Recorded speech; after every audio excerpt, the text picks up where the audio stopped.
Selamat datang di Kavia Science. Pada video kali ini kita akan membahas materi tentang induktansi diri untuk fisika kelas 12. Nah, mari kita perhatikan pada gambar. Misalkan kita alirkan sebuah arus I bolak-balik pada sebuah rangkaian yang dihubungkan pada sebuah solenoida.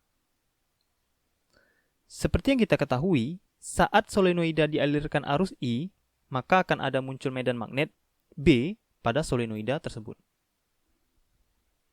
Namun, sedikit berbeda dengan kasus medan magnet solenoida arus konstan atau arus DC yang kita pelajari sebelumnya.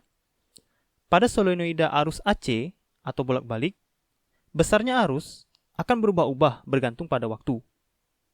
Jika kita ingat, GGL dari arus tegangan bolak-balik itu kan sama dengan GGL AC, itu sama dengan GGL maksimal dikali sin omega T. Dengan demikian, arus AC atau arus yang dihasilkan oleh GGL bolak-balik ini akan menjadi sebesar IAC itu sama dengan I maksimal dikali sin omega T. Nah, di sini si IAC-nya itu berubah terhadap waktu ya. Nah, dikarenakan IAC ini dapat berubah-ubah terhadap waktu, maka tentu saja sekarang si B atau si medan magnet ini juga akan berubah-ubah terhadap waktu. Dikarenakan si B ini kan bergantung pada besarnya si I atau arus yang mengalir. Satu hal unik terjadi ketika B yang berubah-ubah ini menembus luas permukaan dari si solenoida itu sendiri. Seperti yang kita ketahui, saat medan magnet B menembus permukaan A atau luasan A, maka akan ada fluks yang dihasilkan di kumparan atau solenoida. Nah, dikarenakan B berubah-ubah terhadap waktu, maka fluks juga akan berubah terhadap waktu, ya kan? Jika si B-nya berubah terhadap waktu, maka fluksnya juga dapat berubah terhadap waktu. Nah, perubahan fluks ini akan memicu timbulnya B induksi atau medan magnet induksi dan GGL di solenoida. Jadi, dikarenakan si B-nya berubah terhadap waktu, si B-nya menembus luas permukaan A. Nah, luas permukaan A yang ditembus oleh B yang berubah terhadap waktu ini memicu timbulnya B induksi dan GGL.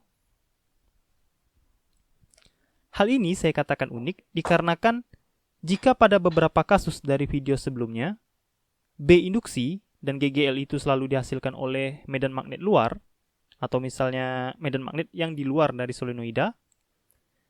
Khusus pada kasus induktansi diri ini, sumber dari medan magnet itu bukan berasal dari luar, tapi berasal dari solenoida itu sendiri.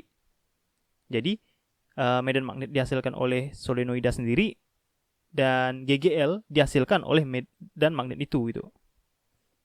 Nah, kemampuan menghasilkan GGL dan B induksi inilah yang menyebabkan si solenoida ini memiliki keunikan sendiri ya pada rangkaian arus bolak-balik AC. Nah, selanjutnya kita akan melihat kasus induktansi diri ini secara matematis. Di sini misalkan kita ingat B atau induksi medan magnet yang diakibatkan oleh solenoida yang dialiri arus itu sama dengan mu0 dikali IAC dikali N per L. Dengan mu0 ini merupakan 4pi kali 10 pangkat min 7. IAC ini merupakan arus yang mengalir. Nah, saat ini arusnya kita pakai arus AC ya, atau arus dari tegangan bolak-balik. N ini merupakan banyaknya lilitan kawat solenoida, dan L itu merupakan panjang dari solenoidanya. Nah, sekarang kan kita katakan bahwa si B ini akan menghasilkan B induksi dan menghasilkan GGL. Nah, besarnya GGL itu, jika kita ingat dari hukum Faraday, itu sama dengan GGL itu sama dengan negatif N dikali D flux per dt. Atau GGL itu sama dengan negatif dari banyaknya lilitan kawat dikalikan dengan perubahan flux setiap waktu. Tapi negatif ya, berlawanan dengan perubahan flux terhadap waktu.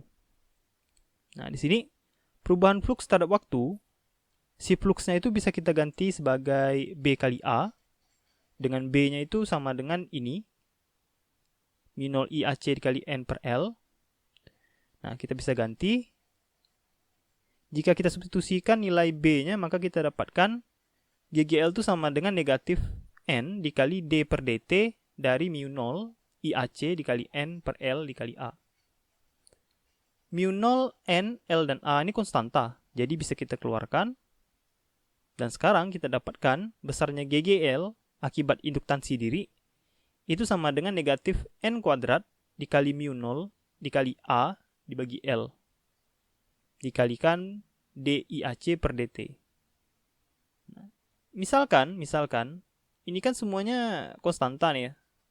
N, mu 0, A, dan L itu konstanta. Nah, misalkan semua konstanta ini kita ganti jadi konstanta baru yang kita sebut sebagai L besar atau induktansi, maka GGL yang dihasilkan oleh induktansi diri itu bakal sama dengan negatif L dikali DIAC per DT. Nah, dari rumus ini dikatakan bahwa jika ada terjadi perubahan arus, maka akan terbentuk sebuah GGL yang tandanya negatif terhadap perubahan arus itu. Maksudnya gimana? Jadi gini. Misalkan perubahan arus kita tuh positif, berarti arusnya bertambah. Katakanlah arusnya bertambah dari 0 ampere sampai 5 ampere misalnya, bertambah ya.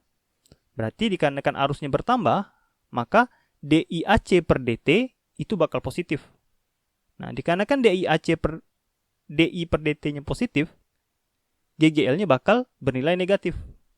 Dengan artian sekarang, dikarenakan si GGL negatif, maka si GGL ini akan bersifat sebagai penghambat bagi si arus.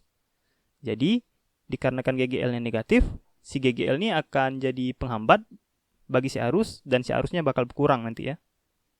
Misalkan si perubahan arus itu negatif ya, misalkan si arusnya berkurang, katakanlah si arusnya berkurang dari 5 ampere kembali ke 0 gitu.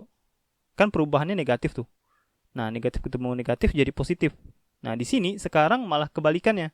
Si GGL bakal bernilai positif.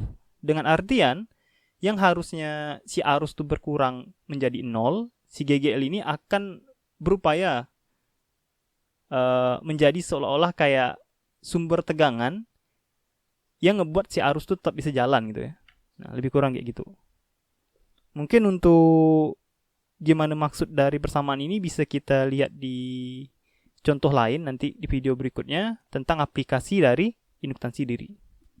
Tapi untuk saat ini kita coba hitung dulu saja cara untuk menghitung induktansi GGL apabila induktansi dari sebuah solenoida tuh diketahui.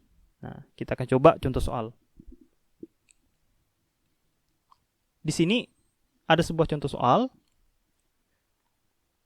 yang berbunyi sebagai berikut. Sebuah induktor berbentuk solenoida panjangnya 20 pi cm dibuat dengan melilitkan 1000 lilitan dan luas penampangnya 2 cm kuadrat.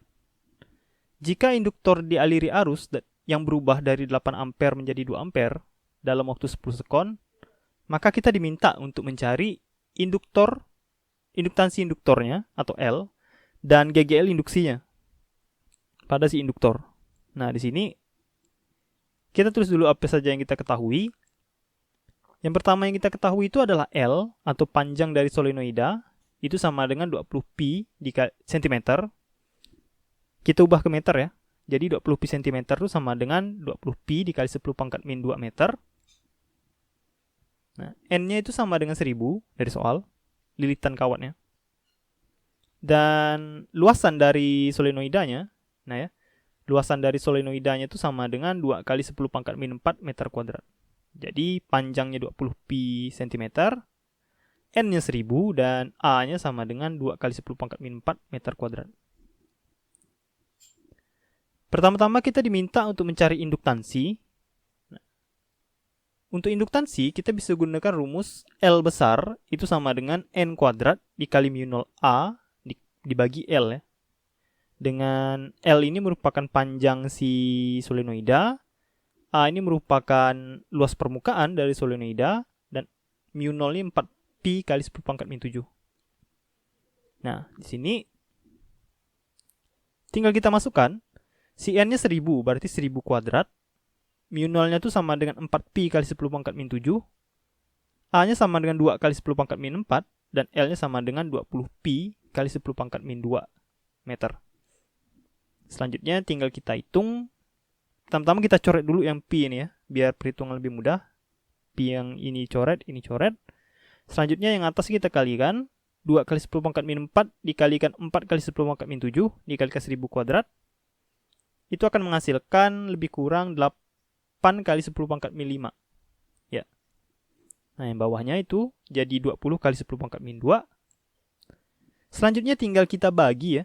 Jika kita bagi, kita dapatkan L atau induktansi dari induktor si solenoida ini itu sama dengan 4 kali 10 pangkat min 4 Henry.